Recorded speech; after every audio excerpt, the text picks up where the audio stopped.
Cumprimento os irmãos com a paz do Senhor.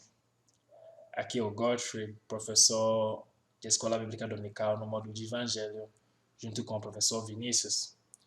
E hoje vou dar continuidade aos estudos que a gente vem fazendo desde o início do ano.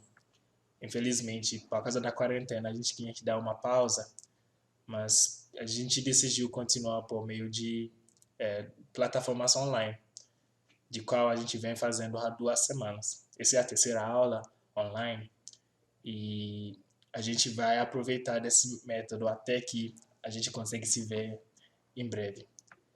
Antes de iniciar a aula de hoje, eu peço que os irmãos tirem um tempo de oração, porque é necessário que a gente não veja esse método de aprendizagem como alguma coisa muito distante.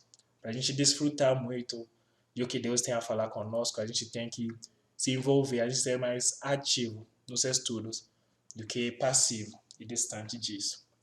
E por isso eu peço que os irmãos tirassem um tempinho, orar a Deus, falando no seu coração, falando a Ele, convidando Ele a vir dar interpretação a Ti em relação aos nossos estudos de hoje. Vamos orar então? Nosso Pai do Céu, nós te agradecemos por esse momento. Nós te agradecemos pelo seu cuidado e seu amor que o Senhor vem nos demonstrando mesmo nesses tempos difíceis, Senhor.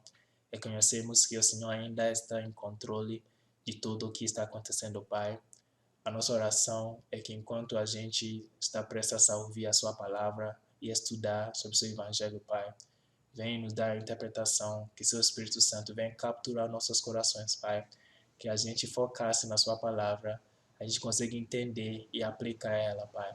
Para que no fim toda honra e glória vai ser para o seu santo nome, Senhor. Em nome de Jesus, nós oramos e te agradecemos. Amém. Bem, para nós que tem acompanhado esse módulo desde o início, eu acredito que esse momento de Páscoa tenha sido diferenciado para você. Eu espero que essa vez estamos comemorando a Páscoa, que é um momento muito, muito importante no calendário cristão, com mais entendimento, com mais reverência e, claro, com muito mais alegria em nossos corações, porque a gente chegou a realmente entender o valor da Páscoa para nós, que não é mais uma data que vai passando ano a ano, mas é um momento que representa o ápice da salvação humana. É o momento que representa a morte e ressurreição de Jesus Cristo. A morte e ressurreição de Jesus Cristo. É aquele momento em que Deus mesmo apresenta a terceira via. Lembra? O primeiro via era a gente recusando a existência de Deus e a gente pensando que nem existe mais Deus, eu mesmo vou mandar em mim mesmo, vou fazer o que eu quero porque eu quero. Mas isso não deu muito certo. Aí o segundo via que vem com religiosidade, em que o homem fala que eu vou seguir algumas regras e com essas regras vou me esforçar a aproximar a Deus. Mas a gente viu que isso é muito frustrante, isso nunca dá resultados certos. Então, no momento de Páscoa, o que a gente faz é que a gente lembra como Deus mesmo deu seu caminho. Ele providencia sacrifício vivo que vai pagar para nossa condenação e vai pagar o preço para o pecado de eu e você. Esse Cordeiro de Deus, esse sacrifício de Deus foi pendurado lá na cruz. E a cruz, a Bíblia nos ensina que isso representa aquela condenação e o lugar que eu e você tinha que tomar. A gente tinha que beber do cálice da raiva de Deus, mas Jesus Cristo vem e substitui-nos lá na cruz. Irmãos, a história não acaba lá. No terceiro dia, também a gente aprende que ele ressuscita, completando o caminho que ele vem traçar, ele sendo como a ponte entre nós e Deus. Então Jesus Cristo vem como um substituto que vem pegar nossos pecados e nos dá a justiça, confere em nós a justiça de Deus, que é justamente o que a gente vai olhar nos nossos estudos hoje. Como a gente viu 2 semanas atrás, o Espírito Santo é aquele que vem fazer aquela obra de Jesus Cristo de 2000 anos atrás ter relevância para nós agora, nesse momento. Que a gente consegue participar naquela obra salvadora de Jesus Cristo. Então, a gente viu semana passada que o Espírito Santo vem a chamar nossos corações a arrependimento. O homem em si é cego e não tem capacidade de enxergar. O homem em si é morto. O homem natural não tem capacidade de aproximar a Deus ou se arrepender. E ele regenera, ele cria em nós uma regeneração, arrependimento, fé, justiça e adoção.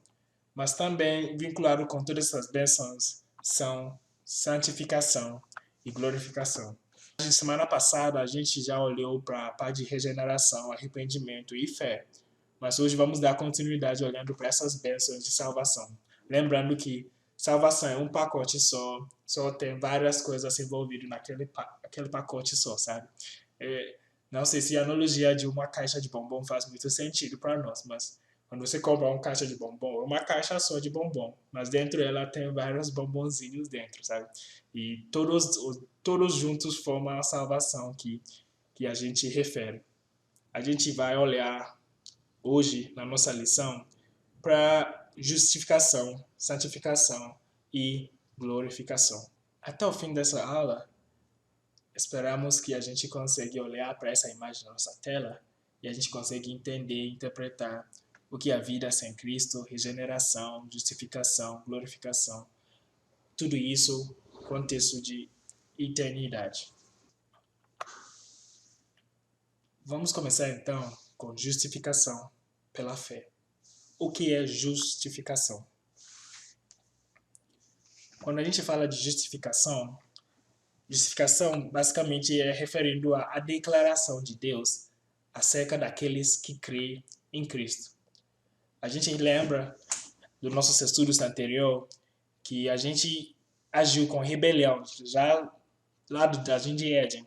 Com esse ato de rebelião, a gente merecia a ira de Deus, a gente merecia a punição de Deus. Mas Deus sempre tinha um desejo de reconectar nós junto com Ele. O que Deus faz é que Ele mesmo dá do Cordeiro, que vai substituir e pagar pelo preço que eu e você tinha que passar por. Ou seja, aquela justiça que Deus tanto tinha que implementar é implementado e a gente sai debaixo da condenação. A gente sai de ser o foco da ira de Deus e a gente passa a ser chamado totalmente justo nos olhos de Deus. Então Deus agora olha para mim, o que ele olha e enxerga é aquele que está livre do laço de pecado, que não está mais condenado por causa do seu pecado. Sim, eu errei, sim, eu fiz coisas erradas, mas por causa da obra salvadora de Jesus Cristo, aquele preço é pago, aquele salário de pecado que é a morte que eu tinha que receber, Jesus já pagou por isso. E isso é maravilhoso, irmão. O que isso quer nos dizer também, então, é que nossos pecados passados, presentes e futuros são perdoados pelo desempenho de Jesus Cristo. Isso significa que não é sobre o que eu tenho feito. Ou seja, não sou justificado porque eu fiz alguma coisa bom. Lembra o que a gente falou no início? É a declaração de Deus. Não é sobre o que você acha sobre si mesmo, não é sobre outras pessoas acham sobre você, é sobre o que Deus acha sobre você. E o que Deus está dizendo é que aqueles que creem em Jesus Cristo têm todos os seus pecados perdoados. Esse geraria em nós, então, uma nova relação com Deus. Lembra? Antigamente, a relação com Deus era de raiva, era de medo, era de ira, sabe? A gente não se dava bem com Deus por causa do pecado, porque a gente tinha que receber condenação. Mas agora que Ele nos vê e nos declara justo, isso muda totalmente a relação que a gente vai ter com Deus. Agora a gente pode relacionar com Deus com paz em nossos corações. O nosso relacionamento com Deus agora não é mais de medo e atrito, mas agora, nesse momento, Deus passa a ver nós como justos e tirasse aquele peso da nossa cabeça de querer satisfazer ou alcançar um tipo de misericórdia de Deus através de nossas próprias obras. Isso significa que quando a gente peca, por exemplo, a gente não precisa pensar, pô, agora que eu pequei, vou ter que dar um dízimo muito alto nesse mês para que Deus ficasse feliz comigo. Ou agora que eu pequei, vou ter que jejuar ou chorar mais nas minhas orações. como uma tentativa de satisfazer nossa consciência e manter a paz com Deus. O que estamos falando é que seus pecados que você já fez, ou até aqueles que você vai fazer, já são perdoados por Deus. Significa que você está reconciliado com Deus e Deus não vê você mais como um pecador. Por causa dessa nova relação, então, agora a gente tem um lugar com Deus. Agora a gente consegue aproximar o trono de Deus com toda a confiança. Terceiro ponto que a gente vai olhar é que essa nova relação traz para nós uma herança de glória. E para explicar isso melhor, eu separei aqui um texto do Antigo Testamento. Lembramos que o Antigo Testamento servia como uma sombra do Novo Testamento, do convenante de Deus. E a gente vai ver aqui um trecho de 2 Samuel que descreve Davi encontrando com um homem chamado Mefibosete. E para contextualizar a história, o Mefibosete era filho de Jonatã, que é também o filho de Saul, primeiro rei de Israel. E Davi e Jonatã eram tão de amigos que Davi prometeu a Jonatã que ele vai mostrar com misericórdia qualquer filho ou qualquer descendente da família de Jonatã. Infelizmente, Saul e Jonatã morrem numa guerra e Mefibosete era pequenino naquela época. O babá dele leva ele para correr, para fugir, porque ela estava com medo que Mefibosete podia ser morto. E Mefibosete acaba caindo enquanto ele era criança, quebrando as pernas. Então Mefibosete sai do palácio e ele para numa cidade chamada Lodebar, num lugar, uma terra terrível, uma terra esquecida e uma terra obscura. Mas chega num dia em que o rei Davi procura ele. Vamos ler aqui o que a Bíblia tem a falar com isso, no 2 Samuel capítulo 9, começando no versículo 7. Esse é Davi falando para Mefibosete. Não tenha medo disso, Davi, pois é certo que eu tratarei com bondade por causa da minha amizade com Jonathan, seu pai. Vou devolver-lhe todas as terras que pertenciam ao seu avô Saul, e você comerá sempre à minha mesa. Versículo 8. Mefibosete prostrou-se e disse: Quem é teu servo, para que te preocupas com um cão morto como eu? Nesse momento, Mefibosete reconhece que ele é nada, ele é ninguém. Mas, ao mesmo tempo, Davi tinha tomado uma decisão de abençoar ele, não por causa de quem Mefibosete, não por causa do que alguma coisa que Mefibosete faz, mas porque por causa do relacionamento que ele tem com Jonathan. Versículo 9. Então o rei convocou Ziba e disse-lhe: Devolve ao neto de Saul, seu senhor, tudo o que pertencia a ele e à família dele. Você, seus filhos e seus servos cultivarão a terra para ele. Você trará a colheita para que haja provisões na casa do neto de seu senhor. Mas Mefibosete comerá sempre à minha mesa. E Ziba tinha 15 filhos e 20 servos. Então a gente vê aqui Davi dando mais instruções e restituindo tudo aquilo que Mefibosete tinha pedido, saindo do palácio para o Lodebar. E além disso, ele ainda convida Mefibosete, que não tinha nenhuma esperança, para voltar e sentar na mesa do rei. Versículo 13 fala aqui: Então Mefibosete foi morar em Jerusalém, pois passou a comer sempre à mesa do rei e era aleijado dos pés. Irmãos, essa história, é breve história no livro de Samuel, dá uma explicação bem clara da nossa situação.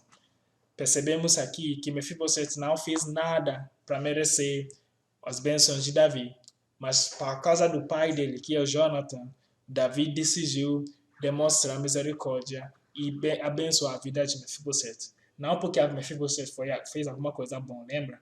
Mas por causa de Jonathan.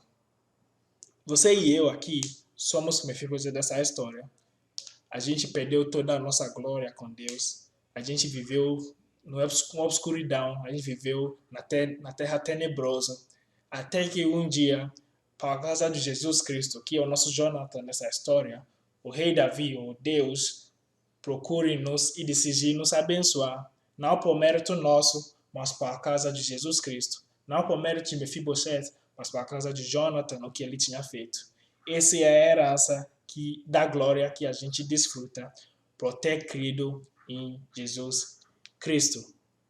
Provavelmente você está pensando nesse momento que, bem, já que Jesus Cristo pagou pelos pecados passado, presente e futuro, significa não posso pecar mais, né? Para entender isso, a gente vai voltar para aquela imagem que a gente começou com no início. A pessoa começa da esquerda, uma vida sem Cristo, até que chega num dia, um momento vermelho, em que o Espírito Santo passa a trabalhar na vida dessa pessoa, chamando ele, regenerando ele. E a pessoa passa a ser justificada, como a gente aprendeu hoje. Ou seja, toda aquela parte preta à esquerda que ele vivia antes. Você pode pensar em qualquer coisa que seja. Aqueles piores de pecados conseguimos pensar, de que aqueles que a gente considera os menores de pecados. Todas essas coisas constituem a parte esquerda, mas no momento vermelho, no momento de confronto e aceitação de Jesus Cristo na sua vida, essa pessoa é justificada. Ou seja, Deus não olha mais para esses pecados. Essa pessoa é uma nova criatura. E Deus passa a ver essa pessoa com olhos diferentes, enxergando ele como uma pessoa justo e reto nos olhos dele. Mas depois disso, a gente vê no diagrama que o parte preto começa a assumir e começa a ficar branco. Isso é um período que a gente chama período de santificação. Então, na justificação, somos salvos da condenação e escravidão de pecado. E na santificação, a gente começa a ser libertos do poder de pecado. Lembra? Quando você é justificado, não significa que você não tinha nenhum pecado. Mas o que significa é que esse pecado que você faz não condena você mais. Deus não está punindo você ou colocando você fora da presença dele por causa dos seus pecados mais. Mas, no contrário, ele te acolhe por causa de Jesus Cristo e começa a libertar você do poder desse pecado gradualmente até o momento de glorificação. O momento de glorificação é o momento em que a gente será completamente livre da presença de pecado. Ou seja, esse é o momento em que a gente agora vamos conseguir viver sem pecar mais. E esse momento de glorificação, irmãos, não vai ser só para nós, mas para a criação inteira. Esse é o momento em que a criação vai ser reconciliado com seu Criador, que tudo vai voltar a ser perfeito na forma em que o Senhor Deus planejou, bem bonitinho como a Jardim de Éden, em que vai ter o rei reinando dentro de um território de novo e tendo um povo glorificado, adorando a ele. Tentamos resumir rapidamente o assunto de justificação até glorificação, irmãos. Eu espero que tenha sido muito claro para nós. Fica à vontade para mandar as questões no grupo para a gente conversar mais e entender melhor esse assunto.